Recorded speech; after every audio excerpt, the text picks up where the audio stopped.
my son demanded my house. When I refused, his eyes darkened. Then I'll find another way, he muttered. That night, a black pickup with no license plates rolled into my quiet street in Des Moines, Iowa. You wouldn't believe what happened next. Let me tell you, I've lived in this house for over 40 years.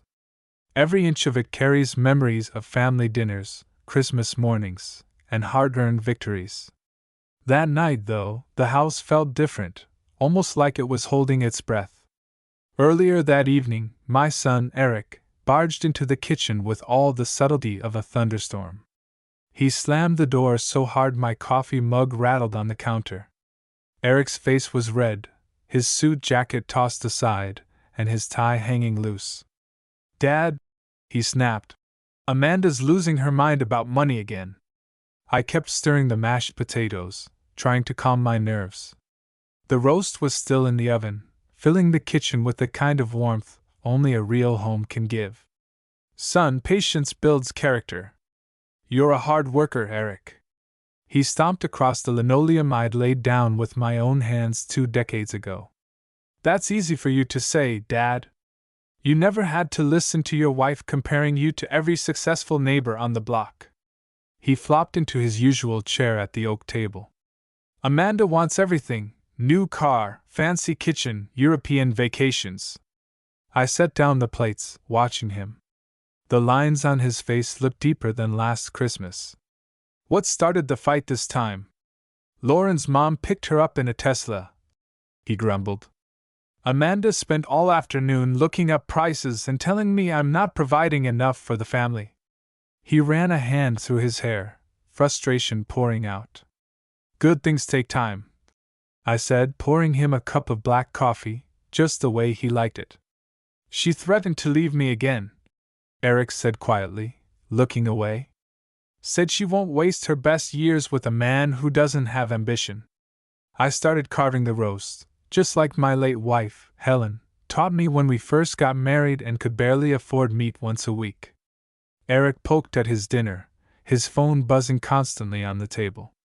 "She's probably texting about some new thing we can't afford." We ate in the kind of silence that only comes from decades of shared troubles and quiet support. The house was filled with the smells of home-cooked food and the quiet tick of the old clock in the hallway. After dinner, I'd brought out apple pie, still warm from the oven. Eric finally relaxed, almost smiling. "I always feel better after eating here," he said. "Amanda's too busy to cook real food." We talked a while longer about the good old days, about tough times and how we got through them. That's what families do, we hang on, even when the world seems set against us. Then Eric changed the subject. "Dad, a realtor called yesterday. Jessica Rogers. She offered $700,000 for the house." I took a sip of coffee.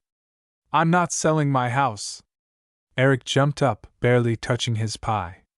"Are you crazy? That's more money than most people see in their lives." He started pacing, waving his hands. "Amanda would finally be happy. The kids could go to the best colleges. Their college funds are fine," I reminded him. He ignored me, leaning in close. "Dad, you're 70 years old. Why do you need this big house? You could live comfortably, travel, do whatever you want." I stood up, feeling every one of my years. "What makes you think I'm worried about expenses now?" He hesitated, then said quietly, "Because you shouldn't have to worry. And Amanda, she'll leave if things don't get better." The conversation hung in the air, heavy as a thundercloud. I led Eric into the living room, where old photos lined the mantel. "This isn't just a house, son. I bought it after years of saving every extra penny. Your mother made this place a home, planting those roses out front the first spring we lived here. You took your first steps right there by that coffee table." Eric shook his head. "Dad, times have changed. Money matters more than old stories." I sat down, feeling the worn leather of my favorite chair. "You say that now, but someday you'll realize what really matters." He stared at me, frustration boiling over. "You're sitting on a fortune, And you won't even help your own son. I looked up at him, my heart aching for the boy he used to be, the boy who once ran to me for comfort, not cash. I gave you everything I had, I said quietly. But I won't sell my life's work just to buy you out of trouble. That night, after Eric left in a storm of anger, I double-checked every lock in the house. Something in his eyes had changed. I knew I'd see that black pickup again, and when I did, I'd be ready. That night was colder than most spring evenings in Iowa. I sat in my old recliner, the house silent except for the steady ticking of the grandfather clock Helen bought on our 20th anniversary. I replayed the argument with Eric in my mind, unable to settle. His anger had crossed a line I never thought he'd even approach. The wind rattled the windows, and I tried to read, but my eyes kept drifting to the driveway. Around 2:30 a.m. I heard it, a low, rumbling engine, headlights off, easing down the street. My heart raced. I peeked through the curtains, careful not to be seen. A black pickup, windows tinted, rolled to a stop at the curb. No license plates. 3 figures in dark hoodies stepped out, their movements hurried and tense. One of them limped slightly, a detail I'd remember. They crept up the walkway, flashlights bobbing, whispering in quick, nervous bursts. I recognized one of those voices.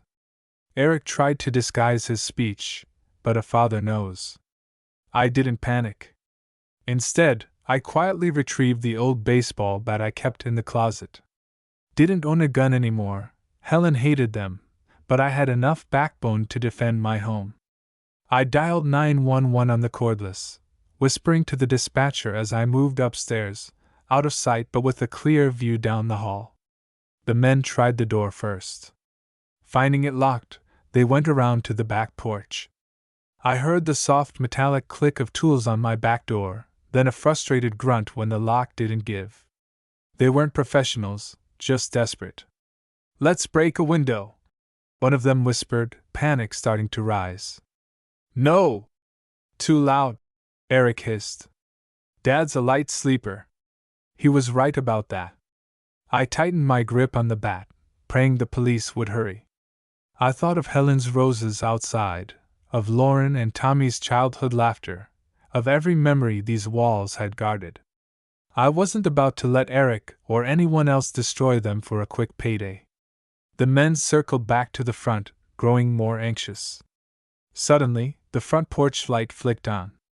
I'd wired it to a motion sensor after Helen passed, a small project to keep my hands busy. The intruders froze, their faces ghostly in the sudden light. A voice boomed through the darkness. "This is the police! Hands where we can see them!" Red and blue lights flashed down the street. 2 patrol cars blocked the driveway. The would-be burglars scattered like startled deer, but Eric hesitated just long enough for one of the officers to grab him by the arm. It all happened in seconds. The other 2 men disappeared into the night. Eric, face pale and terrified, stood on my front lawn in handcuffs, stammering that it was all a misunderstanding. I stepped out onto the porch, my knees shaky but my voice steady. "That's my son," I told the officer. "But he's no burglar." The words stung as I spoke them, but the truth was sharper than any lie I could tell. The officer, a stocky man with a stern jaw, looked between us. "We found burglary tools on him. You know these other 2? I shook my head. "Just Eric. The others must have talked him into something stupid." Eric wouldn't meet my eyes. "Dad, I'm sorry, Amanda, I cut him off. "You brought strangers to our family home in the middle of the night, Eric. What did you expect me to do?"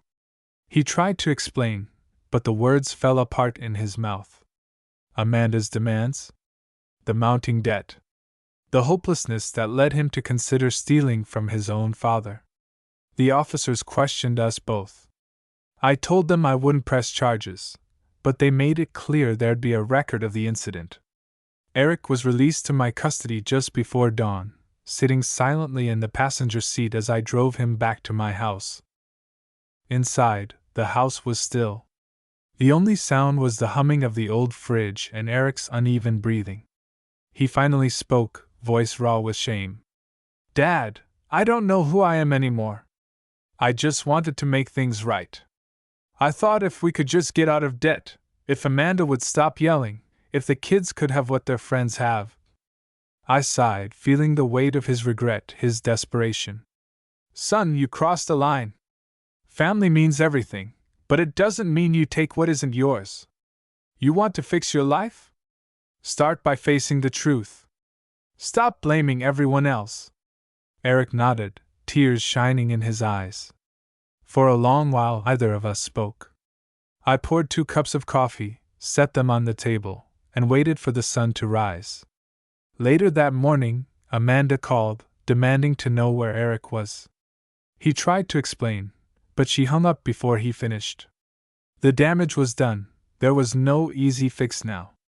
After Eric left, I stood in the quiet kitchen, memories swirling around me like dust in a sunbeam. I'd nearly lost everything I'd spent a lifetime building, all for the sake of a son who'd forgotten what matters most. But I was still standing. The house was still mine. And I knew, deep down, that some things are worth fighting for, no matter the cost. The morning after that long, terrible night, I watched Eric shuffle out the front door, shoulders slumped under the weight of what he'd done. He couldn't even look me in the eye, not really. I wondered if he'd ever be able to. I closed the door softly behind him and leaned against it, the silence pressing heavy on my chest. I wandered into the living room, where the first morning light touched the old photographs above the fireplace. There was Helen in her wedding dress, our first Christmas in this house, Lauren and Tommy blowing out birthday candles at the kitchen table. All those moments, all that life lived right here. I ran my fingers along the mantel, feeling every nick and scratch in the wood, each one a memory. That day, I tried to go about my usual routine, feeding the birds, checking the mail, walking through the garden. But my mind kept spinning. I kept thinking about what could have happened, what nearly did. 40 years in this house, and never once had I felt afraid inside my own walls. Until last night. The phone rang just after lunch. It was Officer Daniels, the same man who'd arrived first at my door. "Mr. Reynolds," he said, "just checking in. We've still got your son's statement on file, and you might get a call from the DA's office. But since you're not pressing charges, this will mostly go down as an attempted break-in." I thanked him, assuring him I'd let him know if I noticed anything suspicious. "You did everything right," he said, and I could hear the kindness in his voice. "If you need anything, don't hesitate." After the call, I sat in the old rocking chair on the back porch. The air was thick with the scent of Helen's roses, blooming wild against the fence. My neighbor, Mrs. Caldwell, was out tending her tomatoes. She waved, her brow creased in concern. "Heard sirens last night," she called. "Everything all right?" I hesitated. I didn't want gossip spreading up and down the street, but I also couldn't lie. "Just a family matter, Janice," I replied. "Nothing to worry about." She nodded, accepting my answer, but I could see the questions in her eyes. In a town like ours, news traveled fast. That afternoon, Eric texted me. Just one line, "I'm sorry, Dad. I don't know what else to say." I sat with that message a long while, fingers hovering over the keys, searching for words. Finally, I typed back, "Come by tomorrow. We need to talk face to face. No more running away." He replied almost instantly. "Okay." I spent the rest of the day cleaning the damage, nothing too serious, just a few scuffed locks and muddy footprints near the back door. I replaced the batteries in the motion sensor lights, checked the deadbolts twice, and sat down to make a list of things I'd need to repair. Busy work to keep my mind off the ache inside. As evening fell, the doorbell rang. I opened it to find Lauren standing there, holding a casserole dish and looking worried. She'd heard from Amanda, of course she had. In our family, word always got around, even the things you wanted to keep private. Dad, what happened? Amanda's telling everyone Eric got arrested. I shook my head, gesturing for her to come in. No one got arrested. But your brother made some bad decisions last night. He's got to live with the consequences. Lauren hugged me, her eyes bright with unshed tears. I'm sorry, Dad. None of us should have let it get this far. We sat at the kitchen table, eating her homemade chicken and rice, just like we did after Helen passed. Lauren had always been the peacemaker in our family, the one who tried to keep everyone together, even as the years pulled us in different directions. She told me about the kids, how little Tommy got the lead role in his school play, how Emma had started soccer and loved it. I listened, grateful for the distraction, but my mind kept drifting back to Eric and the dark turn our lives had taken. Later, as Lauren washed the dishes, she asked, "What are you going to do now, Dad?" I looked at her, seeing so much of Helen in her face. I'm not sure yet. But I know I can't go on like nothing happened. Your brother has to face what he's done. We all do. Lauren nodded. You're a good man, Dad. I wish things had been easier for you. I smiled, squeezing her hand. Life's not about easy, sweetheart. It's about doing what's right, even when it's hard. That night I barely slept. I thought about my own father, the lessons he taught me about honesty, hard work, and standing by your family, even when they made mistakes. I wondered if I'd failed Eric somehow, or if he'd simply lost his way in a world that values money more than memories. Morning came, gray and drizzly. Eric arrived just after 8, looking exhausted. He carried a duffel bag, eyes rimmed red. He stood in the doorway, uncertain, like a boy coming home after breaking a window. Dad? I cut him off gently, motioning to the kitchen table. Sit down, son. He dropped into the chair, shoulders hunched, staring at his hands. I'm not going to yell, I said quietly. But I need to hear the truth. All of it. Eric took a shaky breath, and the whole sad story spilled out. Amanda's endless demands, the credit card debt, the fear of losing everything he'd worked for. I was desperate, he whispered. I didn't know what else to do. I thought if I could just get the money, maybe we'd finally be happy. I shook my head, my voice gentle but firm. Son, money never fixes what's broken inside. You tried to steal from your own family. That's not how we solve our problems. Eric wiped his eyes, silent for a long moment. Can I stay here, Dad? Just for a while. Amanda's kicked me out. I've got nowhere else to go. I studied his face, saw the fear, the regret, the faint glimmer of hope. You can stay, but you've got to help fix what you broke. You're going to call Amanda, tell her everything. You're going to get help with your debts. And you're going to earn back my trust, one day at a time. Eric nodded, the relief on his face plain as day. Thank you, Dad. I won't let you down again. We shook hands, a small gesture that felt as heavy as a promise. I knew the road ahead would be long, and forgiveness wouldn't come easy. But as the rain tapped the window and my son sat quietly at my table, I felt a small spark of hope flicker in the old house once again.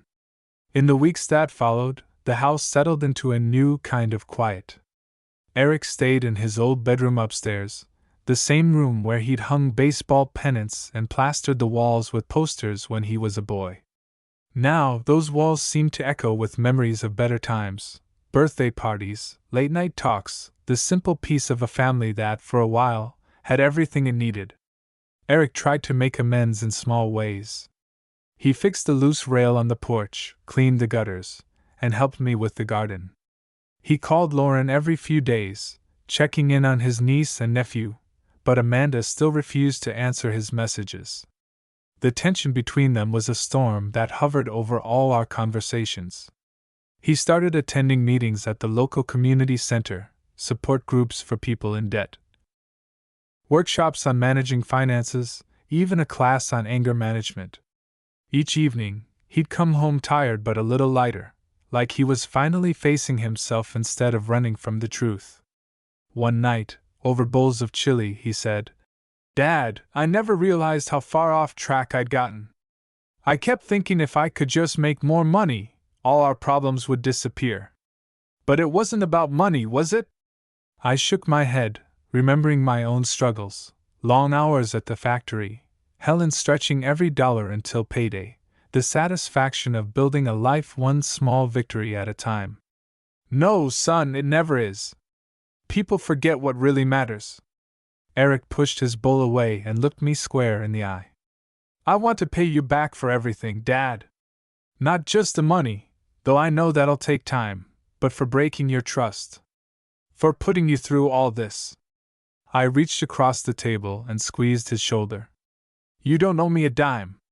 You just make sure you become the man your kids can be proud of. That's payment enough." We spent the next few weeks putting the house back in order, not just patching up the doors and fixing locks, but repairing what had broken inside our family. We cleaned out the attic, finding boxes of old toys, Helen's faded recipe cards, and the letters she'd written to me during our first years together. Reading them aloud, Eric wiped away tears, realizing for the first time how much love and hard work had gone into making this house a home. But life has a way of testing even the strongest resolve. One Tuesday afternoon, a letter arrived in the mail, addressed to me in a careful, unfamiliar hand. I slid it open, curious, and unfolded a single sheet of paper. "Dear Mr. Reynolds, I represent a group of investors interested in acquiring properties in your neighborhood. We are prepared to offer you $800,000 for your home, in cash, with a flexible move-out timeline and all closing costs covered. Please contact our office at your earliest convenience if you are interested in discussing this unique opportunity. Sincerely, Jessica Rogers. Rogers & Associates Realty." I stared at the letter, feeling a chill run through me. The same name Eric had mentioned weeks ago, the realtor who'd called about the house. The offer was higher now, almost double what the house had ever been worth. Too good to be true, I thought. I showed the letter to Eric that evening. He read it twice, jaw tightening. "They must really want your property, Dad. That's a crazy amount for this neighborhood." I nodded. "Developers, probably. Looking to buy up the whole block and tear these old houses down for condos. But this isn't just a house to me. You know that." Eric looked away, shame flickering in his eyes. "I know. I'm sorry for ever thinking you should just let it go." I shook my head, not in anger but in a kind of sadness. "It's not just about me, son. It's about remembering where you come from. If we let go of all our roots, what's left?" He was quiet for a while. "Do you want me to call Jessica Rogers? Tell her you're not interested?" "No," I said. "I'll do it myself." The next morning, I dialed the number on the letter. Jessica's assistant answered on the second ring, cheerful and efficient, and put me through. "Mr. Reynolds! I'm so glad you called. I just want to say again, this is an incredible opportunity." I stopped her before she could start her pitch. "I appreciate the offer, but this house isn't for sale. Not now, not ever. I built my life here, raised my family here. I won't be selling, no matter the price." There was a pause. Then her voice took on a slightly colder edge. "Well, Mr. Reynolds, the market is shifting quickly. You might not get another chance like this." "I'll take my chances," I said and hung up. After the call, I felt a weight lift from my shoulders. The house might be old and drafty in places, but it was mine. Every board, every photograph, every memory, those things weren't for sale. That evening, as Eric and I sat on the porch watching the sun set over the Iowa cornfields, I saw a black SUV idling at the corner, just for a moment. It didn't stop, but I couldn't shake the feeling that someone was watching, waiting for me to change my mind. Eric noticed my tension. "Everything okay, Dad?" I forced a smile. "Just thinking. The world keeps moving fast, But some things are worth standing still for. He nodded, understanding what I meant. The world outside was changing, chasing the next big profit, the next fast deal. But here in my home, beneath the quiet light of Helen's favorite porch lamp, I knew I'd made the right choice.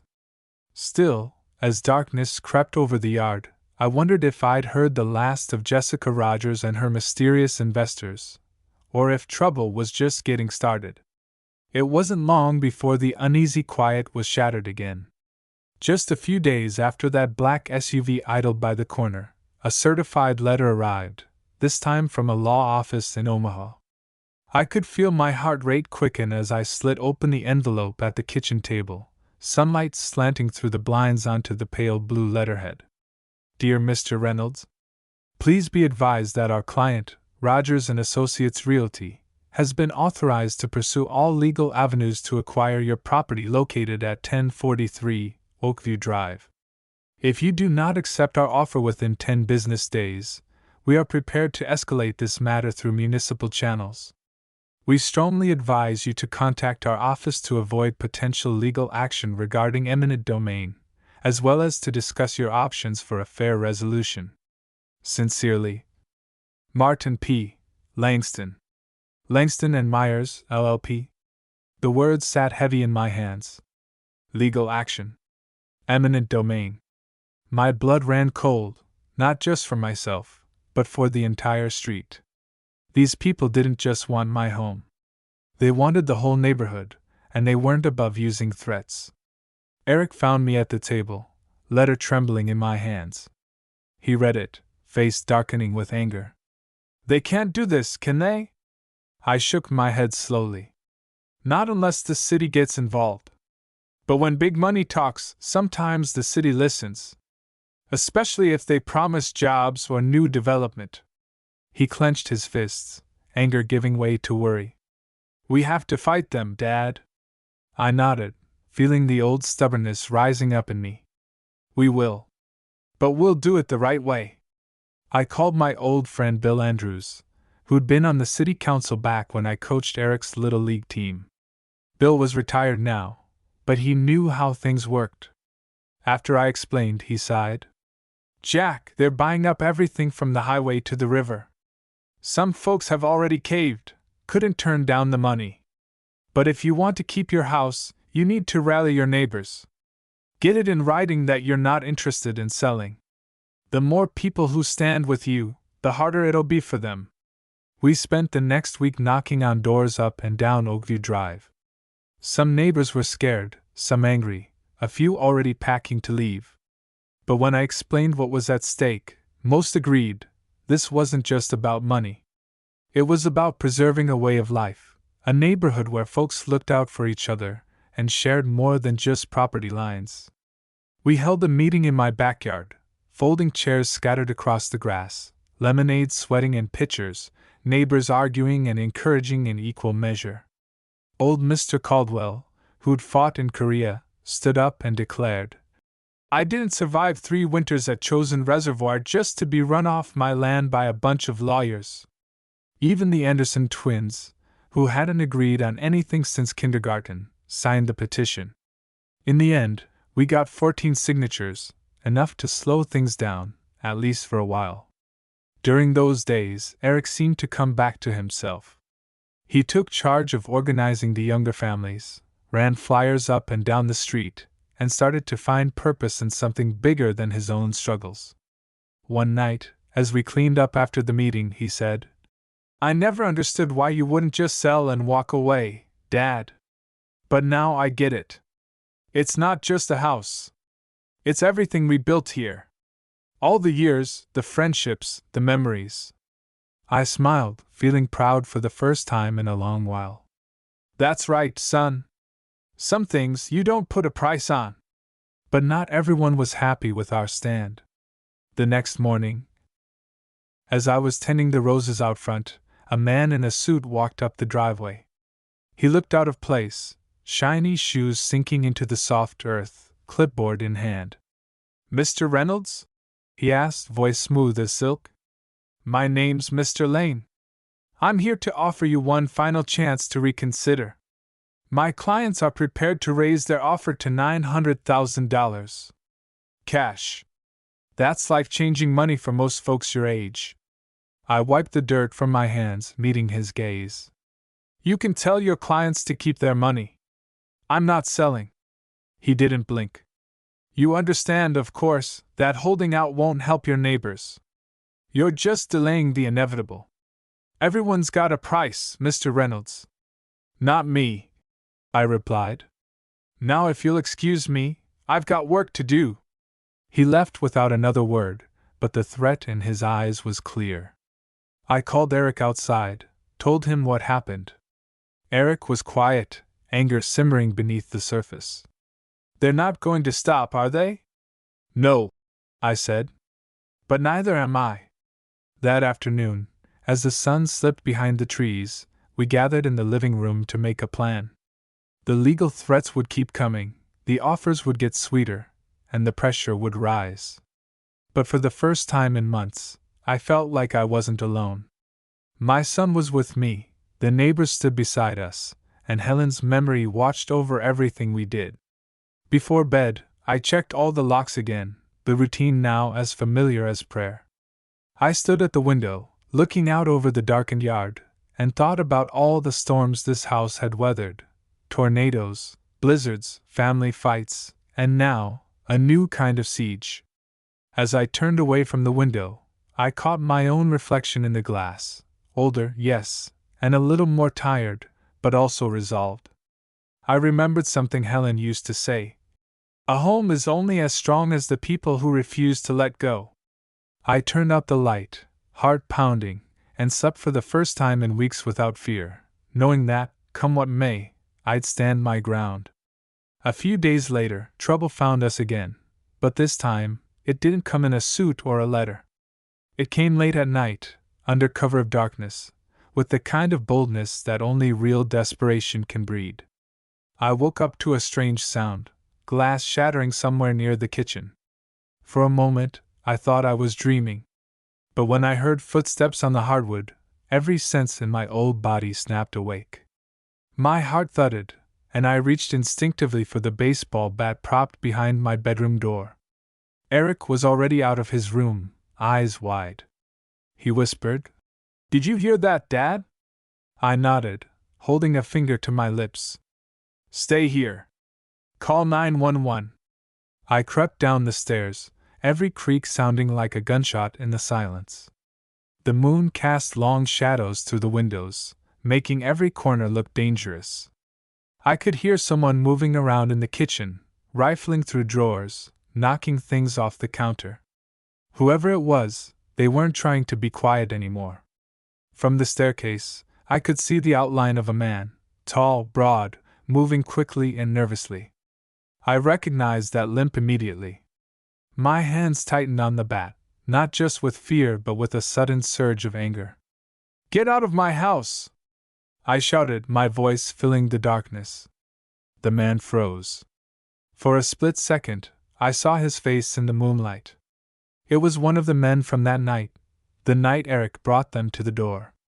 He looked at me, his eyes wild, his hands clutching something shiny from the silverware drawer. Eric came thundering down behind me, phone to his ear, shouting that the police were on their way. The intruder glanced at the front door, then at the window he'd broken to get in. For a tense moment, I thought he might rush me, but instead, he bolted for the back, shoving the screen door open so hard it crashed against the frame. I ran to lock the front door and check the rest of the house. Eric followed, chest heaving with adrenaline, eyes darting to every shadow. We turned on every light, checked every room, and waited for the police to arrive. When they finally did, lights flashing, guns drawn, it felt like an eternity had passed. The officers swept through the house, gathering statements, dusting for fingerprints. They patched up the broken window with a piece of plywood and took down everything Eric and I could remember about the intruder. "It's the same crew from before," I told Officer Daniels. "One of them's got a limp. You might still catch him if you move fast." Daniels nodded grimly, scribbling notes. We've had a couple of break-ins along this street in the last month. Could be they're getting desperate. After the police left, Eric and I sat at the kitchen table, too wired to sleep. My old hand shook as I poured us both some coffee. Eric finally broke the silence. This is my fault, Dad. I brought those men here the first time. Now they think this place is an easy target. I shook my head, setting down my cup. No, son. They're responsible for their own choices. You made your mistake, but you owned up to it. That's more than most would do. He nodded, but I could see the shame still weighing on him. We spent the next day cleaning up the mess, sweeping up glass, resetting the locks, checking on neighbors.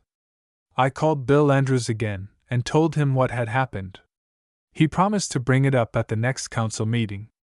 We'll get extra patrols in the area, he said. These guys will find out we don't scare easy. News of the break-in spread through the neighborhood fast. Folks started looking out for each other more, keeping an eye out for strange cars, walking in pairs after dark, even setting up a neighborhood watch. Mrs. Caldwell brought over some fresh pie and a baseball bat of her own. Just in case. She winked. For the first time, I saw the real power of a community that stands together. We weren't just fighting for our homes, we were fighting for each other. But the threats didn't stop. A few days after the break-in, another letter arrived. This one wasn't from a lawyer or a realtor. It was just a single piece of paper, slid under the front door in the middle of the night. No name, no return address. You can't win. Sooner or later, you'll have to give up the house. Take the money, old man, before someone really gets hurt. The words chilled me more than the broken window ever could.